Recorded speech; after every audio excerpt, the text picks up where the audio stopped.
Je, wewe hukujua na kwamba hukusikia yeye Mungu ni wa milele? Bwana muumba miisho ya dunia hazimii wala hachoki. Akili zake hazichunguziki, huwapa nguvu wazimiao. Humwongezea nguvu yeye asiyekuwa na uwezo. Hata vijana watazimia na kuchoka, waume vijana wataanguka, bali wao wamngojeao Bwana watapata nguvu mpya. Watapanda juu kwa mbawa kama tai, watapiga mbio wala hawatachoka, watakwenda kwa miguu wala hawatazimia. Bwana Yesu asifiwe. Jamani, Bwana Yesu asifiwe tena. Habarini za jioni ya leo. Tunamshukuru Mungu wetu kwa ajili ya uaminifu wake kwetu. Yeye hachoki kutuhudumia na siku zote anaendelea kutenda kazi katikati ya maisha yetu.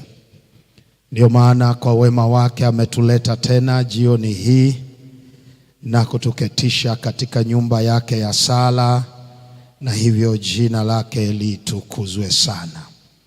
Ni washukuru wale waliotangulia, wahudumu wenzangu, waimbaji wa kwaya, yule aliyeimba nyimbo za Kristo mwanzoni. Bwana akubariki sana. Ni washukuru pia marafiki zangu Gospel Frames kwa kuwa mstari wa mbele katika juma hili. Tumekuwa nao asubuhi, tumekuwa nao jioni, nao Bwana adumu kuwatumia katika utumishi wao kwa njia ya uimbaji, na tunaombea baraka. Nipende kutambua uwepo wa wageni wetu kama wako katikati yetu. Ni wageni wamekuja kwa mara ya kwanza, sio washiriki wa kanisa la Waadventista, lakini wameona vyema kushiriki pamoja nasi jioni ya leo. Kama wapo katikati yetu, basi nina zawadi yao ambayo inatoka katika meza ya mhubiri na katika idara ya kaya na familia. Mahali mlipo mnaweza kunyosha mikono ili nisije kurudi na zawadi hizi nilizowaandalia. Hebu nione mikono ya marafiki hao kama wako katikati yetu. Nione mikono yao. Nione mikono yao. Ninajaribu kutafuta, sijaona mgeni nje ya wageni ambao ni Waadventista wa Sabato. Nimshukuru mchungaji na wazee wa kanisa kwa ajili ya kuendelea kutuhudumia katika juma hili, kutoka katika miongozo ya ofisi ya wazee pamoja na mchungaji. Uwepo wetu mahali hapa umekuwa baraka kutoka kwenu, na nikili mimi binafsi ninabarikiwa na huduma zenu. Na kwa sababu ya muda wetu, basi niwaalike tena jioni ya leo katika nafasi nyingine ya kulisoma neno, wakati nikimsubiria rafiki yangu Mr. Soundman kufanya mambo yake kwenye hizi monitor. Ni kama hazijatulia sana leo, lakini naamini zitatulia kama ambavyo zilitulia asubuhi. Niwaalike katika somo letu jioni ya leo, katika mwendelezo wa masomo ambayo tumechagua kama case study zinazogusa maisha ya familia moja kwa moja, na wakati huo pia tunatazama katika jicho la kiroho ndani ya maisha ya familia hizo. Na jioni ya leo tutasoma kutoka katika kitabu cha Wafalme wa kwanza sura ya 17. Tufungue Biblia zetu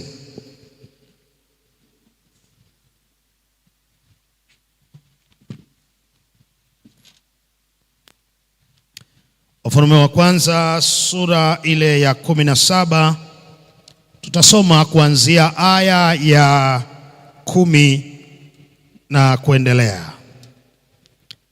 Tumekuwa na case study ambayo tumeipa title common inayoitwa mtanziko, dilema, mtanziko. Sasa maandiko yanasema basi akaondoka akaenda Sarepta. Hata alipofika langoni mwa mji, kumbe mwanamke mjane alikuwako akiokota kuni. Akamwita akamwambia, niletee na kuomba maji kidogo chomboni nipate kunywa. Alipokuwa akienda kuleta, akamwita akasema, niletee na kuomba kipande cha mkate mkononi mwako. Naye akasema, kama Bwana Mungu wako aishivyo, sina mkate wala konzi ya unga katika pipa, na mafuta kidogo katika chupa, nami ninaokota kuni 2 ili niingie nijipikie nafsi yangu na mwanangu, tule tukafe. Eliya akamwambia, usiogope. Bwana Yesu asifiwe. Bwana Yesu asifiwe. Hivi mpo? Bwana Yesu asifiwe. Enenda ukafanye kama ulivyosema, lakini unifanyie kwanza mkate kidogo ukaniletee, kisha ujifanyie nafsi yako na mwanao, kwa kuwa Bwana Mungu wa Israeli asema hivi, lile pipa la unga halitapunguka, wala ile chupa ya mafuta haitaisha, hata siku ile Bwana atakapoleta mvua juu ya nchi. Basi akaenda akafanya kama alivyosema Eliya, na yeye mwenyewe na Eliya na nyumba yake wakala siku nyingi. Lile pipa la unga halikupunguka, wala ile chupa ya mafuta haikuisha, sawa sawa na neno la Bwana alilolinena kwa kinywa cha Eliya. Bwana Yesu asifiwe. Soundman, leo mambo yamegoma. Niwekee tu iwe nyepesi rafiki yangu, wala usi huko, najua wanasikia vizuri, ila monitor tu hiyo iweke iwe tulie vizuri. Somo letu jioni ya leo lina kichwa cha somo kinachosema mtanziko katika nyumba ya mjane. Mgeukie jirani yako, mwambie mtanziko katika nyumba ya mjane. Neno mtanziko ni dilema, ni mahala ambapo unajikuta uko katika maamuzi ya kuchagua kati ya mambo mawili yaliyoko mbele yako. Na hivyo neno hili tutalitumia sana, kwa sababu tunapoishi katika maisha haya tumeambiwa kuchagua. Chagueni hivi leo. Sasa na mimi jioni ya leo ninaendelea na case study yangu, na leo tunakuja katika kisa hiki. Barikiwa sana mtaalamu wangu hapo. Sasa mzigo unaweza kufika salama. Tuombe. Baba na Mwenyezi Mungu muumba mbingu na nchi, mfalme,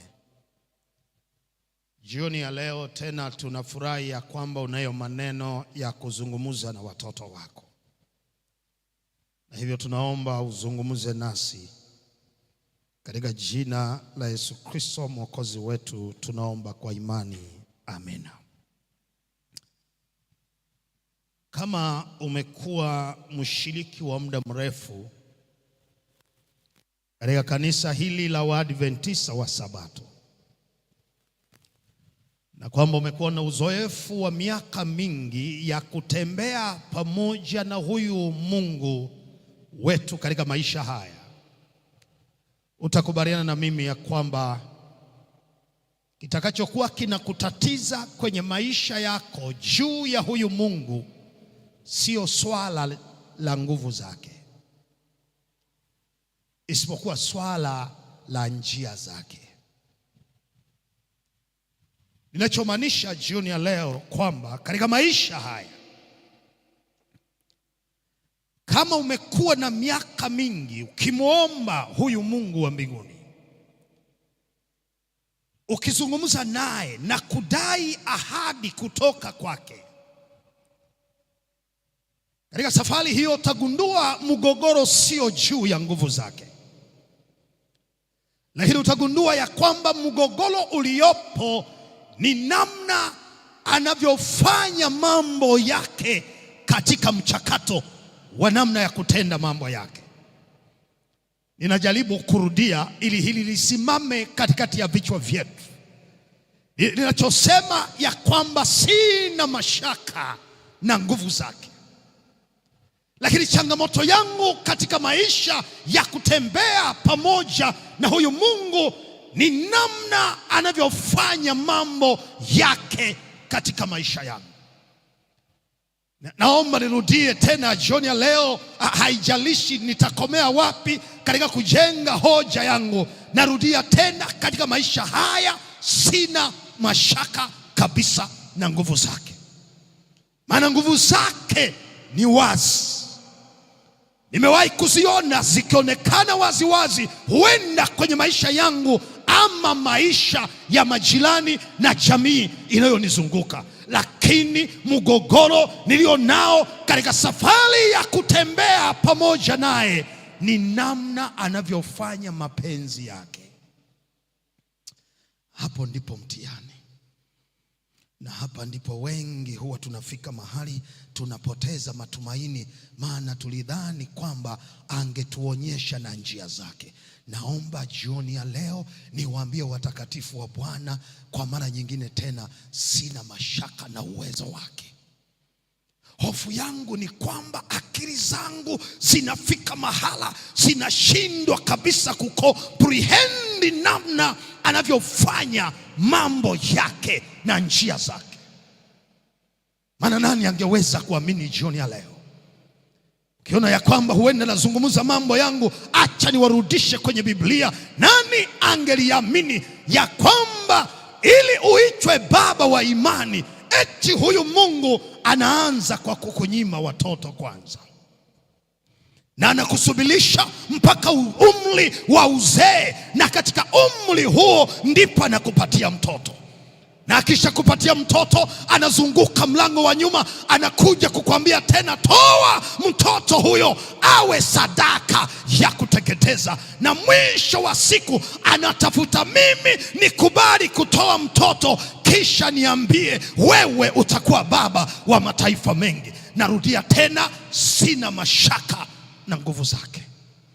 Hofu yangu ni juu ya namna anavyofanya njia zake kwenye maisha haya. Maana nani angelijua ya kwamba ili uwe mtu ambaye Biblia itakushuhudia mwenye kumcha Bwana na uelekevu wa moyo, kwamba anaanza kuzungumza na shetani ya kwamba, je, shetani, umemwona mtumishi wangu Ayubu? Na kisha analitaja jina lako, na baadaye anaruhusu shetani aingie kwenye maisha yako, atese mwili wako, apoteze watoto wako, afyagie mali zako, na mwisho wa siku usimame useme, Bwana alitoa na Bwana ametwaa. Narudia tena, sina mashaka na nguvu zake.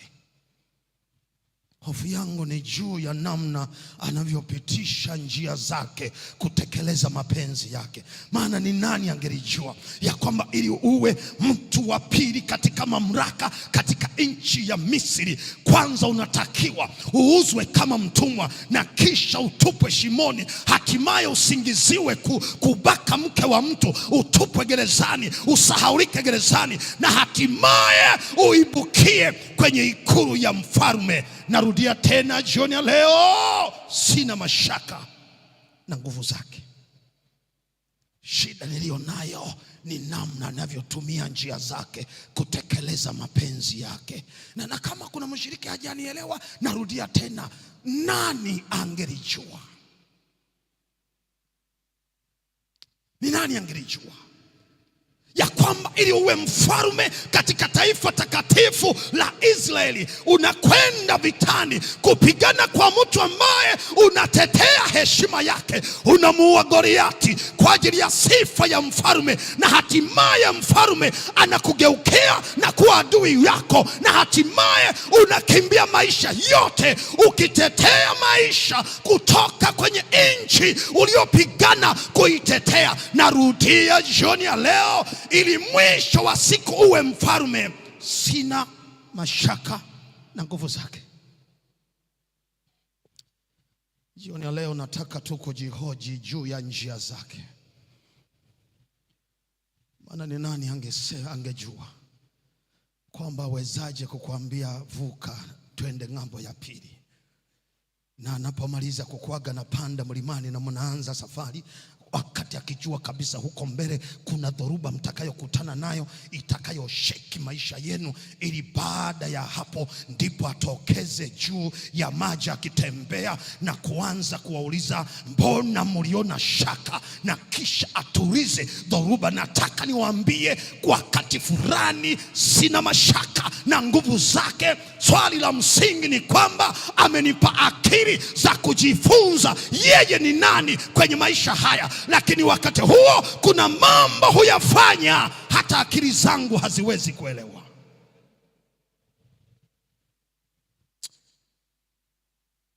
Unawezaje kuacha kiti cha enzi ukashuka mpaka kwenye matumbo ya mwanamke ambaye hajamjua mume, ukazaliwa katika mazingira haya ya dhambi, na hatimaye ukasimama msalabani, ukateswa tena uchi wa mnyama, ili tu umkomboe huyu mwanadamu ambaye yeye mwenyewe ndiye alijichanganya na kuasi katika maisha yake? Narudia tena, kulikuwa na ulazima gani wa wewe kufa ili umkomboe mwanadamu? Nataka niwaambie, sina mashaka na nguvu zake. Hoja yangu ni kwamba namna anavyotupitisha kwenye njia zake, akili yangu haiwezi kubeba. Na ndio maana andiko lake linasema akili zake hazichunguziki.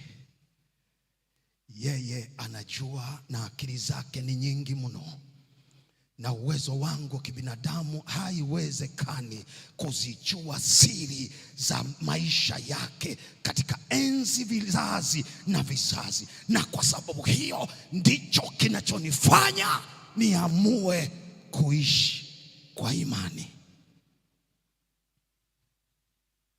Ni katika muktadha kama huo ndicho tunachosoma katika kitabu hiki. Kitabu cha Wafalme ni kitabu ambacho, kwa sababu ninazungumza na wasomi na wengine wananifuatilia hapa, ni kitabu ambacho kinaelezea maisha ya taifa takatifu la Israeli. Kitabu hiki wataalamu wa Biblia wanasema kilikuwa ni kitabu kimoja katika historia ya uandishi wake, lakini kwa sababu za kikanoni, wakati wanapanga ili kutengeneza vitabu 66, wataalamu wa kupanga kitabu wakatenganisha ili kufanya kitabu cha Wafalme wa kwanza na Wafalme wa pili. Na wanatenganisha kwa sababu moja tu peke yake, kutenganisha kati ya utawala ulioungana na utawala uliogawanyika. Na hivyo kitabu cha Wafalme wa kwanza kinaanza kumweleza mfalme huyu ambaye anaingia kwenye mgogoro wa kifamilia, mgogoro wa ndoa, kwa kuoa wanawake wengi, na wanawake hao wanabadilisha moyo wake, na wanapobadilisha moyo wake anamgeuka Bwana wa majeshi na kugeukia miungu migeni. Ndipo Bwana akasema, nitaupasua ufalme wako na kumpatia mtu mwingine. Na historia eleza, ndipo baada ya neno la Bwana kitabu hiki kinaweka mlengo wa ufalme uliogawanyika. Na ufalme uliogawanyika ndipo naanza kuwaleta wafalme. Wafalme wanakuja na kusimama, wanakwenda na kuja, wanakwenda na kuja, na hatimaye jioni ya leo tunasoma kisa cha mfalme anayeitwa Ahabu mwana wa Omri. Sema amina kama unanielewa.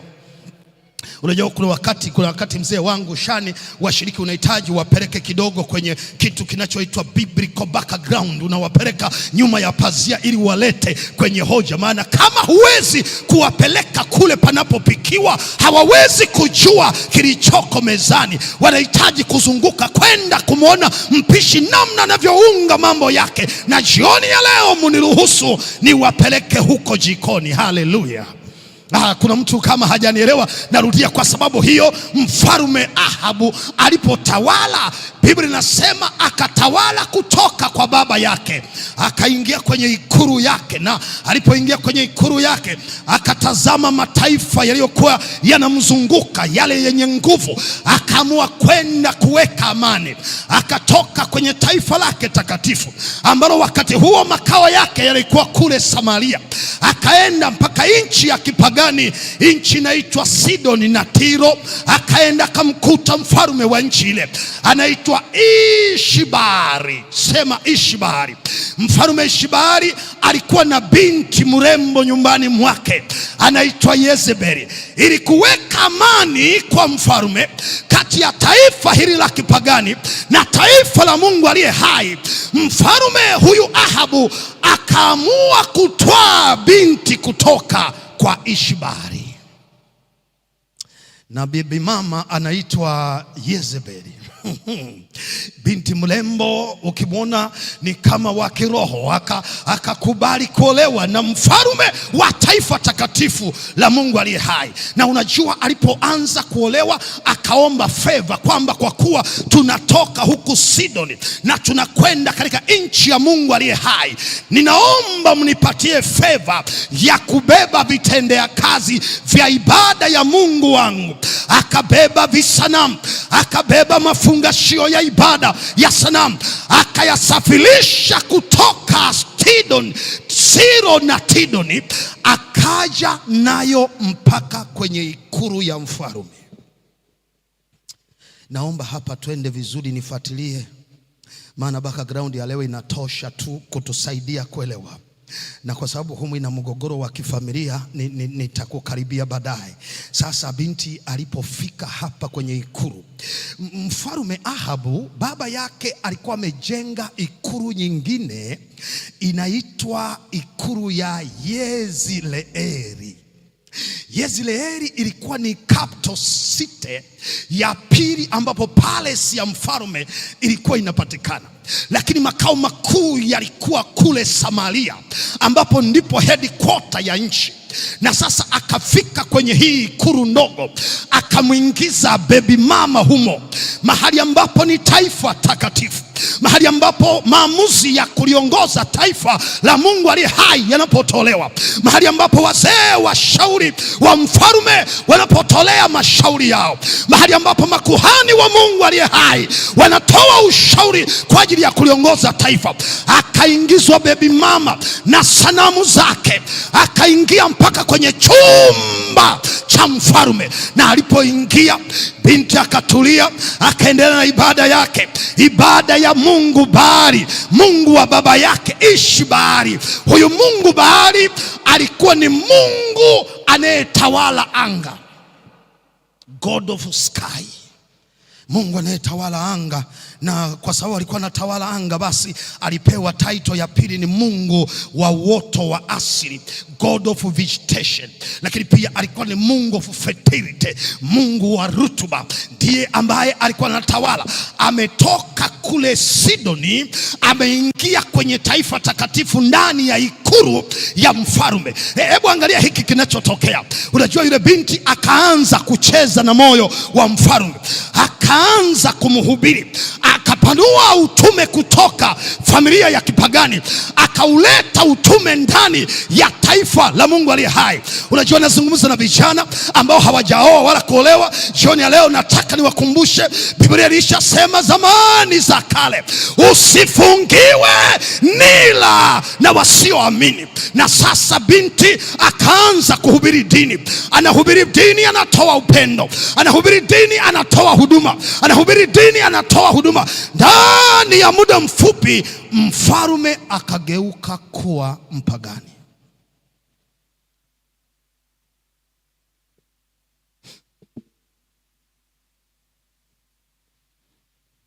Halafu binti akamwambia, sasa mzee, tunataka hata wa hapa ikulu nao wawe na hii dini. Mfalme akatoka kwa maelekezo. Taifa lote likaamuliwa, badala ya kumwabudu Mungu aliye hai, limwabudu Mungu Baali. Na haikukomea hapo. Viongozi wa dini wote wakaamuliwa, ni amri ya kuabudu Mungu Baali na wala sio Mungu Elohimu ama Yehova. Commentator wa Biblia wanasema, na Biblia imekomenti inasema, ndani ya muda mfupi taifa lote likawa na ibada ya kipagani isipokuwa waaminifu 7,000 peke yake, ambao nao katika kutunza dini ya Mungu aliye hai wakaitunza katika mazingira ya kificho mno. Maana binti aliyeingia kama malaika nyumbani amegeuka kuwa shetani mzima mzima, na ndiye anayetoa maelekezo. Unamwabudu Mungu, wanakata shingo. Unamwabudu Mungu, wanakata maisha yako. Nataka niwaambie watakatifu wa Bwana, katikati kwa kuasi kwa taifa namna hii, katika giza zito namna hii, ndipo anatajwa mtu ambaye Biblia haielezi historia yake. Anatajwa, anaitwa Eliya Mtishibi. Haleluya kanisa. Naomba nihubiri jioni ya leo ili nikusaidie kuelewa mwamba huyu ambaye Mama White anaandika katika kitabu cha Wafalme na Manabii kile cha Kiingereza, aya ya ukurasa wa 119 aya ya kwanza. Anasema Eliya Mtishibi akatoka katika nchi ya milima ambayo inaelekea mashariki mwa Yordani. Mwanaume mwenye imani, mtu wa maombi, ana maneno machache peke yake, anaonekana katika makorido ya mfalme, na Biblia imeandika kwa makini. Haielezi familia yake, haielezi elimu yake, haielezi hata kwamba alikuwa na watoto wangapi, haielezi kwamba ameoa au alikuwa hajaoa.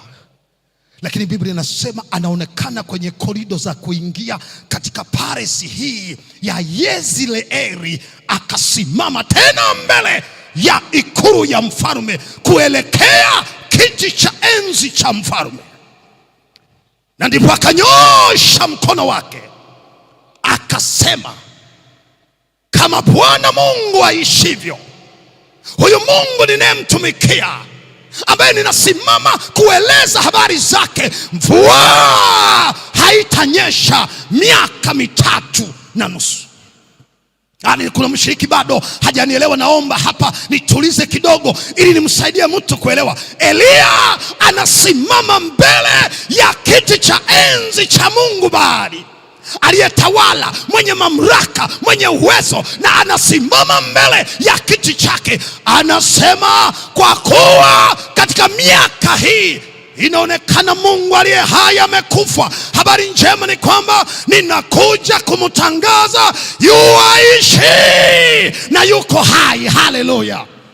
Na kwa sababu ya neno lake Sasa nataka tumufunge kidogo Mungu wa mvua, huyu anayeshikilia mvua, ambaye mvua ikinyesha mnadhani ameileta. Huyu Mungu ambaye uoto wa asili ukiota nadhani yeye ndio amefanya. Huyu Mungu ambaye vitu vikizaliana mnadhani yeye ndio amefanya kazi. Sasa tunamfunga kwa neno la Bwana, mvua haitanyesha.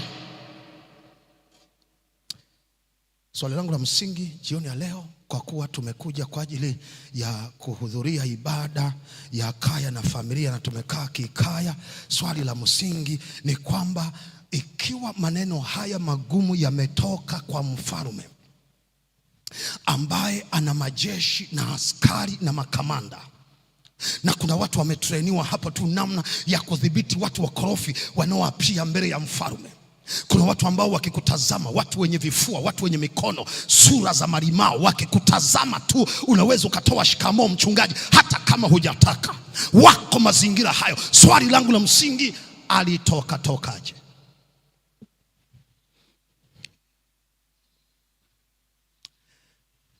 Unajua kuna shida, washiriki huwa wanaharakisha kusoma Biblia. Ukisoma anaharakisha mzee kwenda kutafuta hela. Kajuma mzee katakuwa kidogo kana boost akili, ili urudi unaweka kituo pole unapoenda kusoma. Mgeukie jirani yako mwambie, sasa kuna kitu hapo nahitaji utulie. Mchungaji anahitaji utulie leo, wala sina mzigo sana, nataka tu kidogo tupite mahala fulani ili utulie. Haleluya.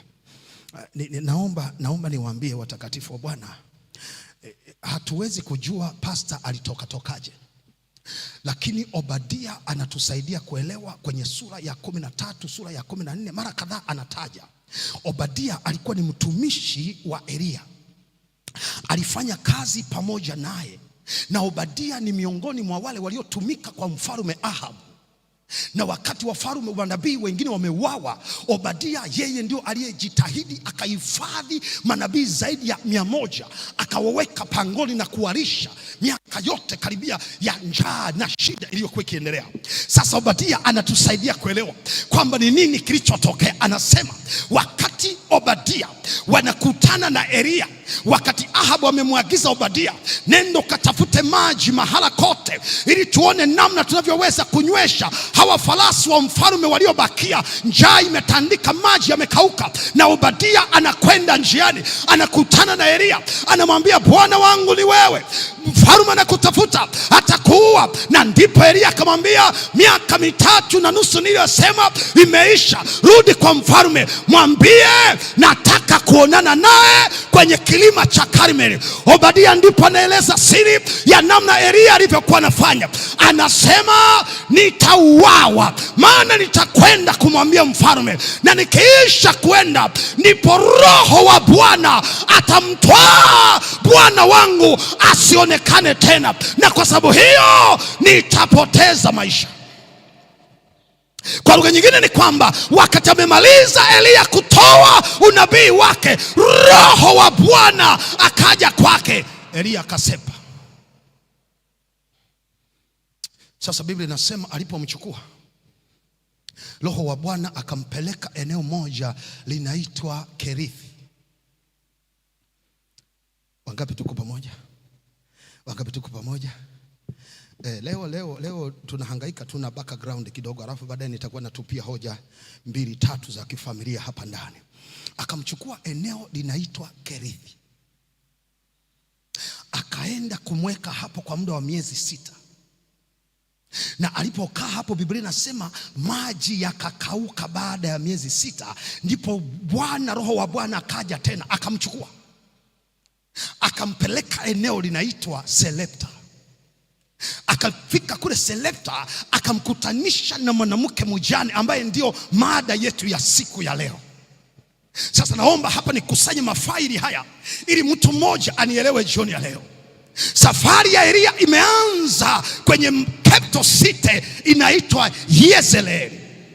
Ametoa neno la Bwana, amemaliza kutoa neno la Bwana, Roho wa Bwana akamchukua akampeleka kwenye eneo la pili linaitwa Kerithi. Akakaa miezi 6. Roho wa Bwana akamchukua akampeleka eneo linaitwa Selepta. Sasa washiriki, pasa unahitaji rudie ili waweze kuelewa, maana wanatofautiana namna ya kuelewa, wanaoelewa haraka na wanaoelewa kidogo. Na kwa sababu ya wale wanaoelewa kidogo, narudia tena jioni ya leo. Kuna mtu hajanielewa, na maanisha akamchukua akaenda Yezreeli. Neno Yezreeli maana yake God who sows, yani Mungu anayepanda. Kwa lugha nyingine, amemchukua nabii wake akampeleka kwenda kupanda neno lake. Haleluya! Alipomaliza kupanda, Biblia inasema akamtwaa tena akampeleka Kerithi. Sasa neno Kerithi maana yake ni cut down. Neno Kerithi maana yake ni separation. Naomba hapa niunganishe haya maneno ambayo ndio yamebeba ujumbe jioni ya leo. Akampeleka eneo linaitwa separation. Amempeleka kwenda kupanda. Ametoka kwenye kupanda, Biblia inasema akampeleka kwenye utengo, kwenda kuwa separated. Hataona mtu, hataona ndugu, hataona marafiki, hataona biashara, hataona biladi, hataona chakula. Mahali hapa amemweka, na Biblia inasema ili alishwe na mnyama ana ndege ambaye ni najisi, anaitwa kunguru. Ninachotaka hapa unielewe, ameenda kupanda sawasawa na neno la Bwana. Amemaliza kazi yake kwa uaminifu. Ameeleza yote aliyotumwa na Bwana. Amefanya utume kwa uaminifu. Ametoa zaka, ametoa sadaka, amejenga kanisa, amehudhuria maombi. Lakini Bwana kwa neno lake, pamoja na kufanya yote, akamtwaa kumpeleka kwenye eneo la utengo, eneo la ukiwa, eneo la upweke yeye mwenyewe. Unajua jioni ya leo ninazungumza na washiriki ambao baada ya kufanya kazi ya Bwana katika maisha yao, walitarajia Bwana awalipe mema, awape mazuri, awafanikishe, awainue. Lakini kinyume chake, wametwaliwa na Bwana wakapelekwa kwenye Kerithi, mahali ambapo ni utengo, mahali ambapo ni upweke, kwenye utengo wa uchumi, kwenye utengo wa umasikini, kwenye utengo wa ndoa, kwenye utengo wa kilio, kwenye utengo wa misiba. Wamebaki wenyewe, hakuna anayewatembelea. Naomba niwaambie watakatifu wa Bwana, sio kwa sababu umefanya baya, sio kwa sababu umefanya baya, sio kwa sababu umetenda dhambi. Ni mapenzi ya Bwana kukupeleka Kerithi katika maisha yako. Anajua mwenyewe hatima ya maisha yako. Kaa kwa kutulia. Kaa kwa kutulia. Kaa kwa kutulia. Kaa kwa kutulia mama. Umekuja kanisani, umeomba kwa uaminifu, umetoa na zaka, umetoa na sadaka, kwenye maombi Jumatano upo, lakini bado Bwana amekuchukua akakupeleka kwenye utengo wa familia. Mme wako haeleweki, hakuna amani, hakuna furaha, hakuna upendo, hakuna amani, wala kutembea pamoja hakuko. Tulia mama. Tulia mama. Narudia, tulia mama. Tulia mama. Hivi mpo? Narudia, tulia. Haleluya. Rafiki yangu, ulimuoa yule mwanamke, tena ulimuoa kwa maombi, ukasema Bwana nipatie mke mwema, na ukaenda hatua ya pili, ukataka na ishara, ukachukua mahindi ukapanda, ukaweka majina ya wale uliowaona. Kuna Magdalena, kuna Neema na kuna Lucia. Ukasema atakayechipuka haraka, huyo ndio wa kwangu Baba. Na Mungu ni mwaminifu, akakupa Neema, akawahi kuchipuka, ukaanza maisha. Mwaka wa kwanza, mwaka wa pili, Neema haeleweki, haji kanisani, hahudhurii maombi, haendi kwenye ibada. Ukimwambia hiki anafanya kile. Umeingia kwenye Kerithi. Naomba utulie.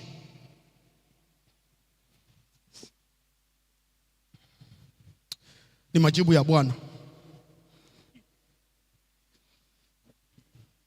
Naomba utulie. Ulimuoa mlimbwende, ukasema atakuchomoa kwenye maisha, maana ulimuona na bidii wakati hujamuoa.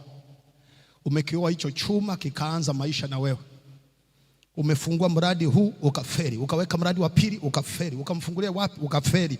Umempatia duka la M-Pesa akapita na hela zote. Na mbaya zaidi akachukua mpaka na utambulisho wako, akaenda kwenye SACCOS huko, amekuweka mpaka bondi huko. Jina lako liko kwenye SACCOS, biashara zako ziko kwenye SACCOS, alishapeleka kisirisiri, alishakupeleka huko. Na unaomba na kulia. Sikiza nikwambie jioni ya leo, usijinyonge, tulia.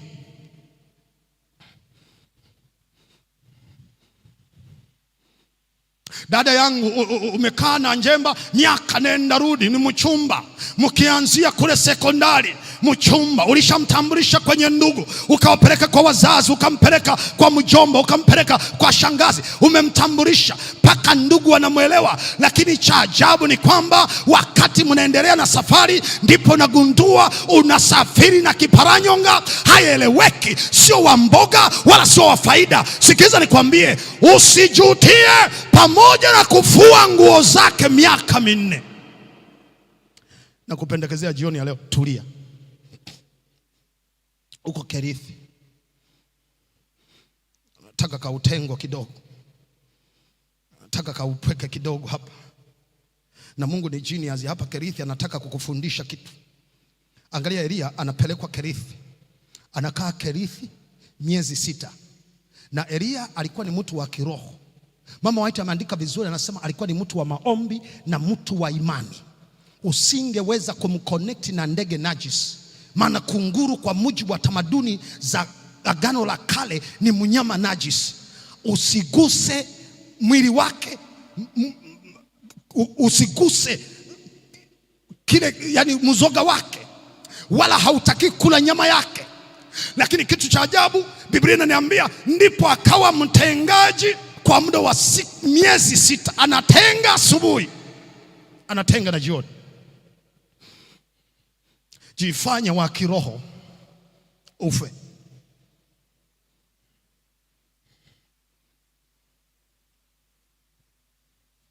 Na ndio maana nasema jioni ya leo, sina mashaka na nguvu za Mungu. Shida yangu ni namna anavyofanya mapenzi yake. Unawezaje kusema ndege huyu tusimguse, ndege huyu ni najis, na leo Baba umemgeuza kuwa mtengaji? Kunguru anakuja asubuhi na msosi. Mwamba, ujara baba, tuko jangwani hapa, una miezi ya kutosha na miaka kadhaa mbele. Sasa huna mtengaji mwingine isipokuwa mwamba hapa, amuka ule. Yani hii Biblia kuna wakati basi ina mambo na jifanye ni wa kiroho ufe.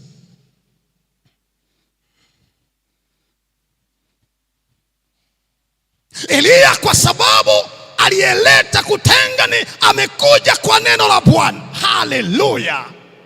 Akapiga msosi. Nataka tu niwaambie watakatifu wa Bwana, Elia alikuwa kwenye shule. Unajua kwa nini? Maana safari yake ya miaka 3 inatakiwa iende Therepta. Naomba hapa nipige hatua ninapokwenda kuhitimisha somo langu jioni ya leo. Alipokaa miezi 6 katika kilima, kijito hiki kikakauka, ameimprove, somo limeingia, amejua namna ya kuinteract na kile kinachozaniwa najisi. Naomba jioni ya leo watakatifu wa Bwana niwakumbushe, yule unayemdhania ya kwamba ni mpagani anaweza kuwa chanzo cha uzima wa maisha yako. Na kukumbusha, kaa vizuri na watu, kaa vizuri. Wale majirani unaodhani sio wa kanisa hili, naomba nikutie moyo, hao ndio wanaweza kubeba hatima ya maisha yako. Unaweza kukutana na kukutana wa Sabato kuja wakakufikie ulishakata kamba, wakabeba kombe la kuokoa maisha yako. Jifunze kulileti na jamii ya wasioamini vizuri, wana hatima ya maisha yako. Naongea na baba jioni ya leo. Kwenye biashara zako pale kuna Waadventista na wasio kwa Waadventista. Usijichanganye kwa Waadventista peke yake. Ninakupendekezea jioni ya leo, weka urafiki na hawa wapagani wanaozaniwa hawana nuru, wamebeba hatima ya maisha yako. Bwana Yesu asifiwe.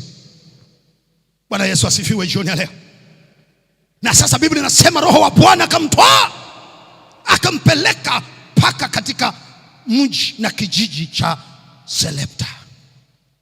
Sasa hapa Sarepta kuna mwanamke ambaye ni mjane, hana mume, hana kazi, sio msabato wala sio Myahudi.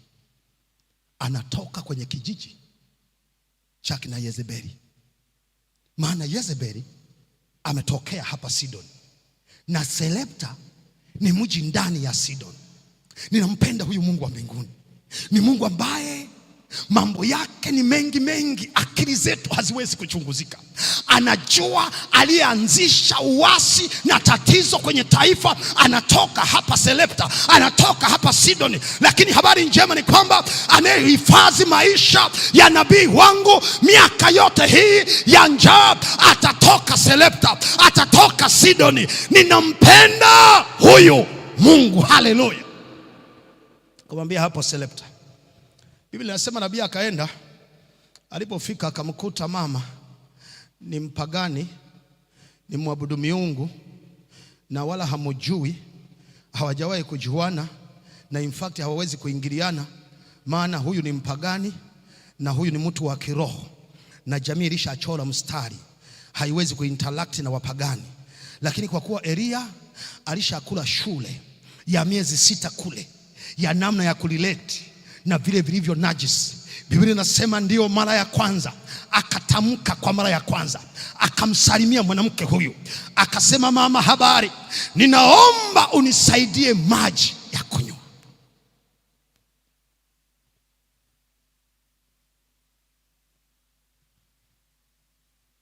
Na maji ya kunywa yatapatikana Sarepta. Na hapa Sarepta atakaa miaka 3. Ametoka kwenye utengo, ameletwa katika kijiji kinaitwa Sarepta. Neno Sarepta maana yake ni refinery, maana yake ni moto wa mtakasaji, ni tanuru, mahali ambapo impurities zote zitasafishwa. Bwana Yesu asifiwe. Jamani, Bwana Yesu asifiwe. Kuna mtu hajanielewa, narudia tena ili anielewe. Mungu wetu ni genius kiasi kwamba pamoja na kazi njema mnayofanya hapa Magomeni, kuna wakati kwa mapenzi yake anaweza kuruhusu moja twende Sarepta. Na Sarepta ni kwenye tanuru, kwenye moto, tukatakaswe, tukasafishwe. Tunaweza kutakaswa kwa magonjwa. Magonjwa yakabisha hodi kwenye familia zetu, yakabisha hodi asubuhi na jioni, tukawa tunashinda Muhimbili, tunashinda Mloganzila, pamoja na kwamba ni watoto wa Yesu, pamoja na kwamba tunafanya kazi kubwa ya utume. Yeye mwenyewe anaweza kuamua akatupeleka Sarepta, akasafishe tabia zetu, akaweka vizuri mwenendo wetu, akaweka vizuri tabia zetu, akampeleka Sarepta akasafishe tabia yake. Na hapa Sarepta ataishi chini ya usimamizi wa mwanamke. Sina mashaka na nguvu zake. Mgogoro wangu ni namna anavyotekeleza mapenzi yake. Maana ninajiuliza, Baba, ni wewe uliyeruhusu mme wa huyu mama alale mauti. Amebaki na mtoto mchanga, mtoto mdogo. Na kwa mujibu wa tamaduni za Mashariki ya Kati wakati ule, kwa kuwa baba ndiyo mtafutaji wa riziki, akipoteza maisha, aliyetakiwa kutafuta riziki alikuwa ni mtoto mkubwa wa kiume. Na kama mtoto huyo hayupo, mama, kwa kuwa alikuwa ni mama wa ndani, hana msaidizi na angekuwa masikini kabisa. Na leo Biblia inaonyesha mama huyu, angalia anachokifanya, ameokota kuni 2 peke yake, na amebakiza unga kwenye ujazo wa mkono wake na mafuta kidogo kwenye chupa yake. na anakwenda kupika kwa mara ya mwisho ili alione jua kwa mara ya mwisho na hata aliona tena, maana mauti inamwongojea mbele yake. Sasa swali langu ni hili, Baba, wewe ni Mungu ambaye unajali na kulinda familia za watoto wako. Umeruhusu mume wake afariki, umeruhusu maisha duni, umeruhusu umaskini, umeruhusu asiwe na mali, umeruhusu asiwe na chakula, na leo unamwongezea kipande cha mwanaume mwingine ili aweze kumtunza na kumlisha. Sina mashaka na nguvu zake. Hoja yangu ni namna anavyofanya mapenzi yake. Na sasa kipande cha baba kinafika, kinamwambia mama, habari yako, naomba unipatie maji ninywe. Mama wa watu anageuka, haongei, hasalimii, anageuka ili afate maji. Anaanza kupiga hatua kuonyesha mwitikio wa kufata maji. Jamali namwambia, mama mdogo, hebu zuia kidogo, naomba tena nikupatie kajambo kengine kapili. Mama, naomba nipatie mkate ili niwe kutengeneza mkate. Mafuta yaliyomiminika, mama kastaajabu kwenye chupa ile, kiwango kile kile cha mafuta kimebakia. Unajua, kaenda kutenga kwa Elia. Alipokwenda kutenga kwa Elia, Biblia inasema mama karudi kwenye pipa lake, akachota tena unga kwenye konzi yake, akajaza kwenye mkono wake, akaweka kwenye frampeni. Mama akasema, kwa kuwa tulikuwa tunakula mara ya mwisho, acha nirudie tena ni uchote. Alipochota akastaajabu, konzi ya unga nyingine imebakia mahali pake, akaweka kwenye frampeni, akamimina mafuta yakaendelea kubaki. Unajua, mama sasa akapika mlo wa kwanza, baada ya muda mlo wa pili, baada ya muda siku ya tatu, baada ya muda mwezi wa pili, baada ya muda mwezi wa 4, kila kienda kwenye pipa. Unga bado umebaki kiwango kile kile.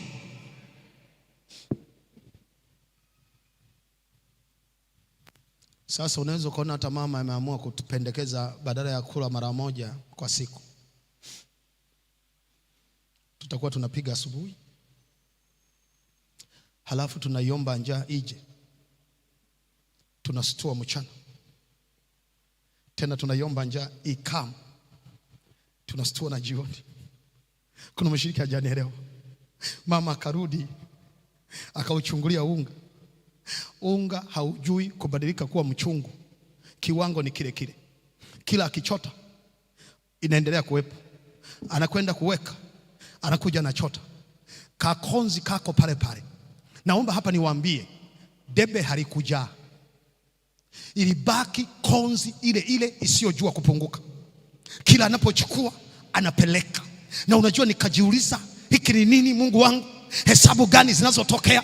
Ndipo nikagundua kilichokuwa kinatokea ilikuwa ni Mungu aliyeleta mkono wake nyuma ya debe la unga wa mama. Haleluya! Na kila alipotoa Bwana akaongeza. Haleluya! Aha, kuna mtu hajanielewa ninachomaanisha jioni ya leo. Hii ni hesabu ya mbinguni ambayo Bwana ameiweka kuwa baraka kwa watu wote, na hesabu hiyo inaitwa magazijuto ya mbinguni. Unajumulisha kwa kutoa, unazidisha kwa kugawa. Haleluya! Miaka 3 unaweza kuona chuma unakikuta kimeshaanza na kunenepa. Kinanenepa chini ya favor ya mama mjane, na mama naye ananenepa chini ya favor ya nabii wa Mungu. Nataka niwaambie ninapomalizia mgogoro wa mtanziko wa mjane ni kwamba kwenye haya maisha, mama yangu mjane, ninakutia moyo ya kwamba Mungu wetu wa mbinguni hatanyamaza milele, atakusikia. Yeye ni baba wa wajane, atasimama pamoja na wewe, na kwa sababu hiyo mtegemee yeye siku zote. Haleluya! Maana yeye ni baba wa wajane, yeye ni baba wa wenye njaa, yeye ni baba wa masikini, yeye ni baba wa watu wenye shida, wenye magonjwa, wenye kusetwa, wenye kutengwa. Anawapenda wote. Haleluya! Paka miaka 3 ilipoisha, Na mvua iliporejea, ndipo Elia akatoka kwenye nyumba ya yule mjane. Sasa swali la kutawanyikia wakati tunakwenda, kila mmoja atajiuliza, maana akili za kuhubiriwa unajumulisha na za kwako. Swali la msingi, angekuwa Elia leo anaishi kwenye nyumba ya mama mmoja mjane,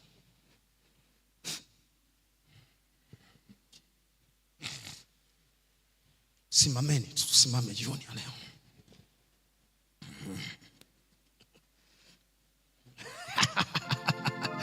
na kuna mashemasi na kuna viongozi, kuna wanaitwa spiritual police wa kanisa, magangwe wanaojua kuspy out, wanagundua kwamba mtumishi wa Mungu aliye hai kwa jina lolote atakaloitwa anaishi katika nyumba ya mjane.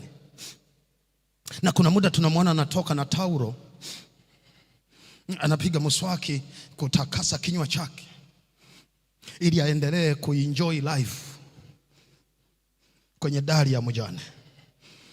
Sasa hili kila mmoja ataenda anajiuliza mwenyewe huko, mtaenda kujisomea wenyewe, maana nyinyi ni watu wa Biblia. Chukua hiyo sasa, nenda nayo. Ingekuwa kuwaje kwenye jicho la watakatifu wa Mungu aliye hai, mwanaume yuko single kwa title ya nabii na mjane hana mume?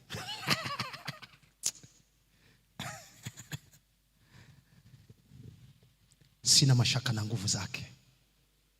Changamoto yangu, akili zangu zimeshindwa kuchunguza njia zake. Na kwa nini amefanya hivyo? Ametuficha njia zake. Maana kama tungelizijua, pasingehitajika kuwa na imani kwenye maisha yetu. Tungejua mchoro wake anavyochora. Lakini kwa sababu hatujui njia zake, ninashukuru kwamba inahitajika imani ili tuweze kusafiri katika maisha haya. Jioni leo kuna mtu anasema, baba, ninajua ya kwamba huenda niko kerithi, katika ndoa yangu niko kerithi, kwenye biashara yangu niko kerithi, niko kwenye separation na niko selepta, niko kwenye kutakaswa, ninapitia matanuru ya wakayo sana. Kila siku maisha yangu yanaporomoka siku kwa siku. Naomba Baba unisaidie jioni ya leo. Nisaidie katika mlango wa biashara yangu, nisaidie katika ujane wangu, nisaidie kwa watoto wangu, nisaidie kwa mke wangu. Baba, naomba unisaidie. Nina jambo binafsi, naomba Baba mbingu ziingilie kati jioni ya leo. Kama unasema hivyo, piga hatua hapa. Dakika zangu zimeshaisha, piga tu hatua hapa, njoo tu mbele hapa na tutakwenda kuomba. Unasema katika juma hili la familia leo kuna mtanziko wa maisha ya ujane, ya maisha ya upweke, maisha ya peke yako, maisha ya bila mfariji kwenye maisha yako. Na kwa sababu yeye ni baba wa wajane, baba wa wafariji, atasimama katikati ya maisha yako. Tembea mbele.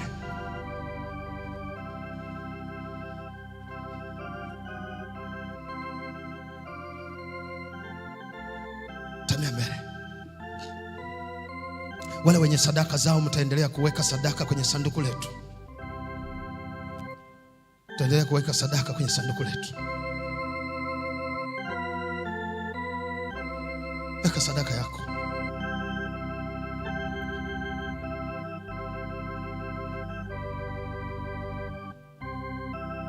Kesho tutakuwa na mtazamo mwingine tena, tutakuwa na case study nyingine ya mjane part 2. Bwana Yesu asifiwe. Tutasafiri kwa series tu hapa, wala hitaji kuwa na mambo mengi. Yaani tutakwenda kesho, tunaangalia mjane part 2, na somo letu litakuja tena kwa namna nyingine, na mtanziko utakuwepo tu tena. Dilema. Maana ndoa zetu ziko kwenye dilema, ziko kwenye shida, ziko kwenye mtanziko. Kila mtu anatamani kuamua kwa njia yake, na kwa sababu hiyo tunatafuta yeye atakayesimama kuamua kwa ajili ya maisha yetu, na sio mwingine ni mzee wa kujumulisha kwa kutoa na kuzidisha kwa kugawa. Yaani mama anapochota unga, wakati anautoa, mzee wa siku anauongeza. Wakati anaugawa, mzee wa siku anauzidisha. Na ndivyo atakavyofanya katika mapenzi yako na katika maisha yako. Unachotakiwa wewe, amini tu, wala usiogope. Usiogope. Usiogope. Na kutia moyo jioni ya leo, mama yangu usiogope, baba yangu usiogope. Katika mtanziko unapojikuta uko njia panda, huna namna ya kufanya, unashindwa ufanyeje, baki njia kuu kwa kusikiliza sauti ya Bwana. Lakini baadaye nimejifunza kitu hapa, wakati tukiwa hapa, Roho ananiambia, mchungaji kasema haka, nawaambia kuna faida kunyosha mkono kwa wacha Mungu na watakatifu wake. Maana mama huyu anapata assurance ya kuishi miaka mingine mbele, kwa sababu tu amenyosha mkono wake kugusa mtumishi wa Bwana aliye hai. Na Bwana wabariki kwa kile mnachofanya kwenye maisha yenu. Jioni ya leo nimwombe tena pastor wetu atupeleke kwenye maombi. Tupeleke kwenye maombi.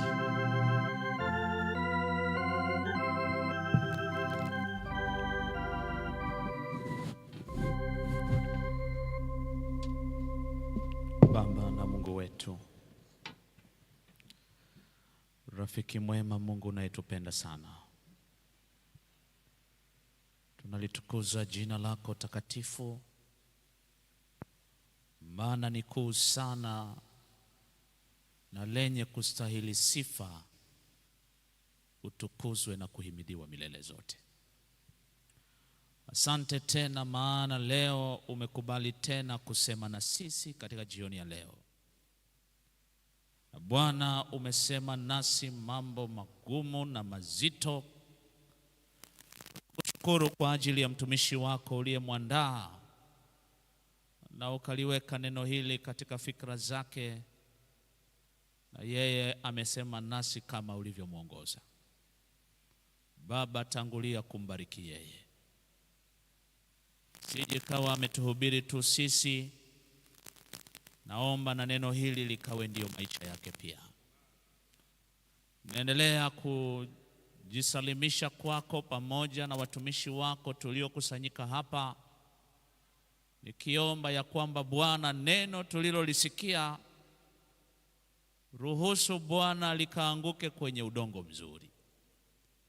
Ifanye mioyo yetu kuwa ni udongo mzuri. Neno hili likawe na faida. Neno hili likazae matunda, tena matunda yale yatakayokaa. Bwana, tunalikubali na tunalipokea kama neno lako katika maisha yetu. Nasi tunakuomba utuongezee imani, ili tunapotoka hapa lisichukuliwe na yule adui, maana amekuwa akilipokonya kama ndege anavyonyakua mbegu fulani mahali fulani. Naomba neno hili liishi. Baba na Mungu wetu, awali ya yote tutatangulia kutusamehe. Tusamehe pale tulipopungua, maana tuna changamoto nyingi sana. Kila aliyesimama hapa Bwana ana changamoto yake. Ninaomba uturehemu, tuhesabie haki yako tu kwa Yesu Mwokozi wetu. Na ndipo sasa tunakuomba Bwana, katika dilema zetu ambazo tunapita katikati ya mitanziko tulionayo, ninakuomba Bwana, kupitia neno hili juma hili, utuongoze kutoka katika mitanziko. Ziko familia ziko kwenye mitanziko. Baba hajui aamue nini, wala mama hajui aamue nini. Baba, wako vijana wapo kwenye mitanziko, wengine umri umeenda, hawajui wafanye nini. Baba, tunao wajane katikati ya mitanziko.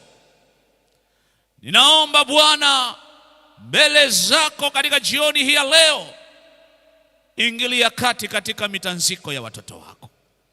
Huu ni wakati ambapo Bwana tunapaswa kuirudia njia yako na kubaki katika njia yako. Tupe ujasiri, maana changamoto iliyo mbele yetu ni kubwa zaidi. Ikiwa yuko mwanamke fulani aliyeleta mzigo uliomfanya atanzike, tafadhali muhudumie jioni hii ya leo. Ayumkini yuko baba fulani ana mtanziko wake aliyouleta katika jioni hii ya leo, Baba husika kumsaidia. Ikiwa yuko kijana fulani aliyeusalimisha mtanziko wake, wenda ni mtanziko wa fumbo, ni nani atakayekuwa mwenzi wake wa maisha, tafadhali Bwana mpokee kijana huyo ukamhudumie. Wengine tunayo mitanziko ya uchumi, tafadhali Bwana utuhudumie. Wengine tuna mitanziko ya maisha magumu, tafadhali Bwana utuhudumie. Ikiwa ulimhudumia yule mama mjane katika umasikini wake, ukampa zawadi ya maisha ya miaka 3 asiyoyajua, ninaamini ya kwamba unaweza kumhudumia mtoto wako hapa kwa njia zako. Baba, tusaidie jioni ya leo. Wasaidie watoto wako jioni ya leo. Hata zile barua zilizoletwa zimeandikwa, zingine zimebeba machozi. Baba, tafadhali husika kuwasaidia watoto wako. Wengine wameleta magonjwa, husika kuwasaidia watoto wako. Bwana, ninakuomba utusaidie jioni ya leo. Zaidi ya yote, likumbuke kanisa la Magomeni. Wakumbuke waumini wake wote, wale walioko hapa, wale ambao wako mbali wakifuatilia katika mitandao.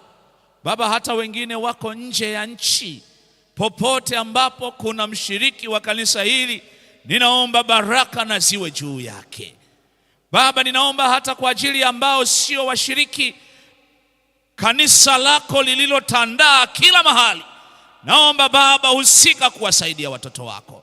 Wako wengine kwa mapenzi mema sio waumini wa kanisa hili, lakini wameendelea kupokea baraka kupitia mitandao.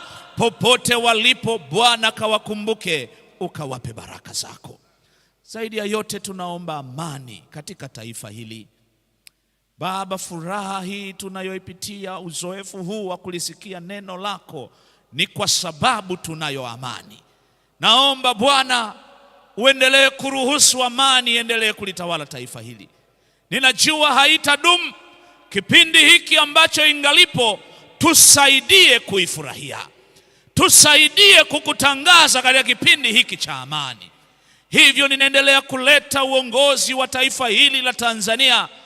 Mama yetu Samia Suluhu, endelea kumtunza, endelea kumpa maono, endelea kumpa hekima, na ukampe mahitaji yote, ukiwasaidia na wasaidizi wake, ili nchi hii itawalike, na zaidi sana amani ikae, na watu wako tuendelee kukutangaza. Baba, tunaendelea kuomba kwa ajili ya wale ambao hawajasikia kweli zako. Baba, tunaomba uwasaidie na kuwapa muujiza wa kukutana na injili yako. Hata kupitia juma hili, naomba Bwana, yule ambaye amekata tamaa na neno lako laweza kumpa faraja na kumuisha tena, naomba Bwana, ruhusu injili yako ipenye. Hata nasi uliotupatia ujumbe huu, tusaidie, tusinyamaze, tuwapelekee ndugu zetu habari hizi njema. Tutakuwa na sabato ya wageni siku ya Jumamosi. Ninaomba Baba kwa ajili ya huduma hiyo njema, naomba kama tulivyonyosha mikono ya kwamba tutawaleta marafiki zetu, tutawaleta majirani zetu. Ninaomba Bwana, juma hili likafanyike kuwa baraka, na watoto wako wengi wakapate kupokea baraka hizo kwa utukufu wa jina lako. Baba, tunanyamaza kimya jioni ya leo. Kubali kututakasa kwa neno lako. Tubatize kwa Roho wako Mtakatifu. Tuongoze na kutuongezea imani, na zaidi ya yote tuandae kwa uzima wa milele ulio karibu sana. Ni katika jina la Yesu Mwokozi wetu tumeomba na kuamini. Amen.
Jamani, Bwana wabariki. Siku ya kesho kutwa tutakuwa na ajenda ya wanaume.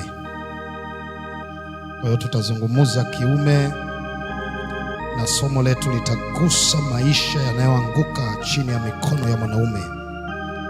Alhamisi tutakuwa na ajenda inayogusa wanawake. Somo letu litahitaji kuwainua wanawake katika umalikia wao. Na hivyo tunaendelea kualika, karibu na Bwana atubariki. Wale wageni waliokuja ambao si washiriki, nina zawadi yenu hapa. Kama yupo mtu huyo naweza kumpatia, lakini kama hayupo basi tuendelee.